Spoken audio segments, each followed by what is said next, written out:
ایک دفعہ کا ذکر ہے کہ ایک درخت پر ایک بھوت رہتا تھا جو کسی کو نہیں چھوڑتا تھا۔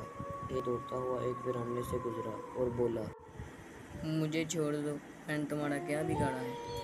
وہ بھوت بولا، جو بھی یہاں سے گزرتا ہے وہ زندہ نہیں بچتا۔ پھر بھوت نے ایک لمبی ہنسی ہنسی اور بولا، کہیں بھی چلے جاؤ تم مجھ سے بچ نہیں سکتے، ہا ہا ہا ہا ہا ہا۔ ادھر سامنے سے ہی ایک آدمی چل کر آ رہا تھا۔ اس نے سامنے ایک آدمی کو بھاگتے ہوئے دیکھا اور بولا، تم بھاگ کیوں رہے ہو؟ اتنے میں بھوت ان کے سر پر آ گیا اور بولا، تم دونوں میرے ہاتھوں سے نہیں بھاگ سکتے، جتنا بھاگنا ہے بھاگ لو، ہا ہا ہا۔ دونوں آدمی بھاگنے لگے۔ تیز آندھی چلنے لگی۔